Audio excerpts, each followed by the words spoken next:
Hello and welcome to yet another Java programming video. In this video we're going to talk about something called recursion and what it's used for, and we're also going to implement it on two different functions. So what is recursion? Well, it is basically when a function calls upon itself, as you can see in the image here, where decrease calls upon itself after a if statement. So that's pretty much what a recursive function is. It simply calls upon itself. And there's almost always some kind of condition inside of it that makes it stop at a certain point so it doesn't keep going on forever. In the examples we're going to do here, the recursive functions could easily be replaced with some kind of loop, but we are only doing some basic examples so you can get a grasp on what recursion actually is and how it works. Recursive functions are very common in data structures, or if you for example want to search or order a data structure in a certain way, for example a binary tree. So let's get started. I've created a basic project where we just create an object of this class and call the run method. And this method is going to call all of the recursive functions that we're going to use in this lecture. So let's go ahead and create the function we saw in the presentation called the decrease. Let's just make it pass an integer called number, and let's call it with the value 10 from the run method. Inside of this function we want to print out the number that we have passed. And we are going to call the function again inside of this function, thereby making it a recursive function. Let's just pass the number for now. Alright, let's run this and see what happens. The result is the application crashes because the decrease function keeps calling itself all the time and it doesn't stop ever, so it takes a bunch of memory and eventually the application runs out of memory and it crashes and it returns the Stack Overflow error. And when you deal with recursive functions, it's very common, it's very easy to get this kind of error, so you have to have some kind of condition that makes your function stop eventually. And we're going to create a condition which makes sure that the decrease function will stop calling eventually. So when you're creating a recursive function, you usually have some kind of condition, and if that condition is not true, you're just going to not call the function again. And in this case, our condition is going to be if the number we have passed is more than or equal to 0. We're going to print out the number and we're going to call the function again. And we're also going to add a new variable called number2, which is equal to number minus 1. And this is what we're going to pass on when we call the function again. If you run the function now, we're going to get the result of 10, 9, 8, 7, 6, 5, 4, 3, 3, 2, 1, 0, as you can see here. And I'm going to open up the debug menu so you can see what actually happens when we run the code. And by setting out breakpoints here, by double clicking on the side, you can tell application that it should stop executing when it reaches this point if you run it in debug mode, which you can do by clicking this symbol up here. And yes, we want to see the debug perspective. Alright, so the application is running now and it has stopped at this breakpoint, at this line. And when we have the debug menu open, we can see all of the variables that's currently used inside of this function. So for example, we have the number 10, which is what we passed into the decrease function from this method. Alright, so we check, is the number more than or equal to 0? Yes, it's more than that because it's 10, so we can just go to the next breakpoint by clicking resume. And we get down here, and we can see we got a new variable called number2 with the value 9 because it's minus 1 from 10. And now we're going to call this function again. So we're passing on the value 9 to the decrease function. So we're going to jump up here again and we get the value 9. And this just keeps on happening and we print out the number each time until it reaches the point where our condition is false, which is about now when the number is minus 1. As you can see, minus 1 is less than 0, so this is not true. It will stop executing and the application will exit. Let's go ahead and make it a bit more interesting. I'm going to put another print statement here, which prints out the number like this, and the result is going to be a bit different now. As you can see, it goes down to 10 to 0 again, but we also get -1, and it starts counting up for some reason.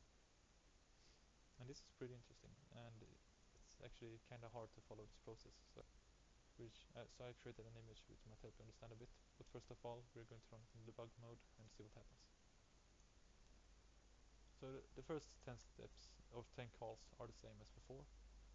We check if this condition is true. If it is, we call the decrease function again, so it does not execute this part, at least not yet.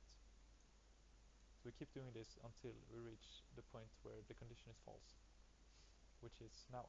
So -1 is less than 0, so none of this will happen. We will not call the decrease function again. So we're just going to jump down here and write out -1.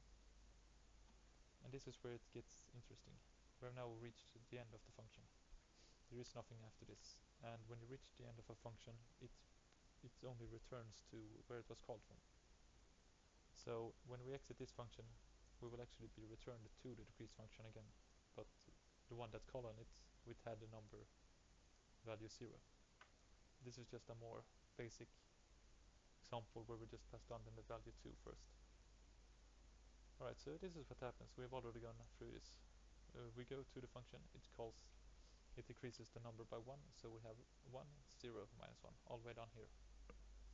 And this condition is false, so it does not execute this part. It simply prints out -1. And as I said before, when we reach the end of the function, it returns to where it was called from. So it basically returns up here, but this has already executed, so it goes to this line. So it prints 0.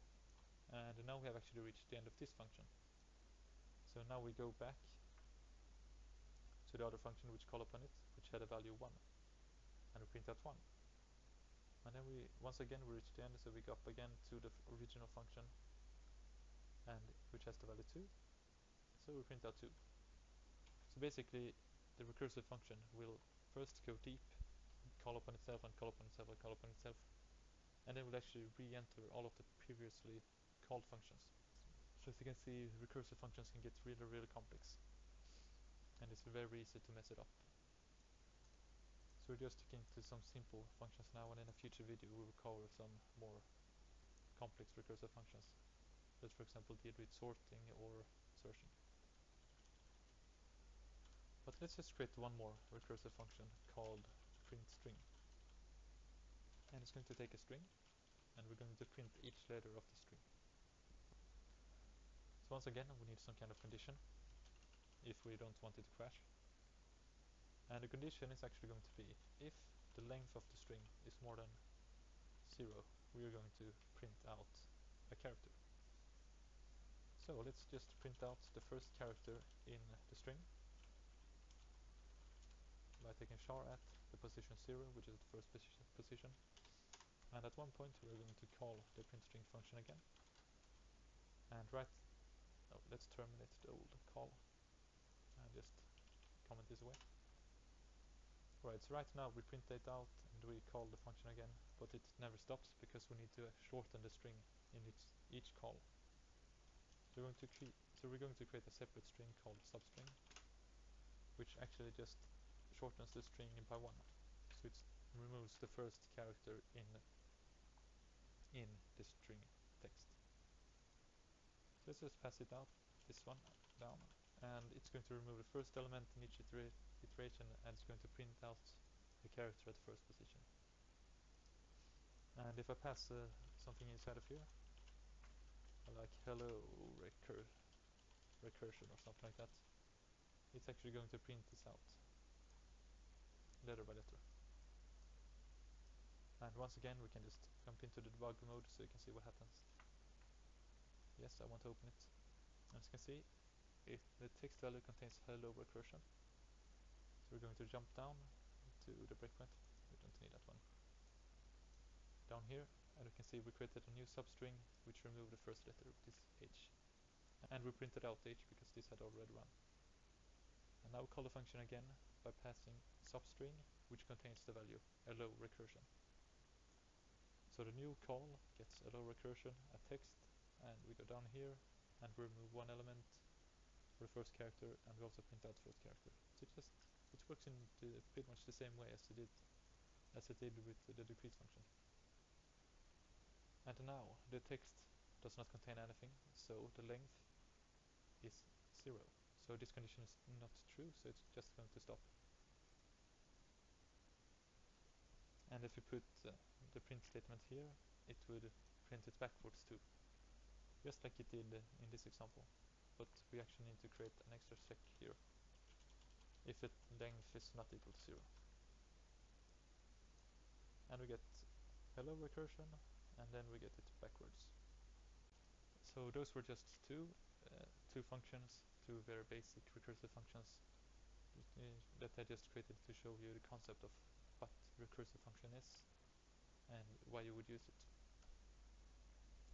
Of course, you could do these functions by just creating some kind of for loop which goes through each number and decreases it. That was pretty much all for this video. Thanks for watching. If you liked the video, please subscribe to my channel and give the videos a thumbs up.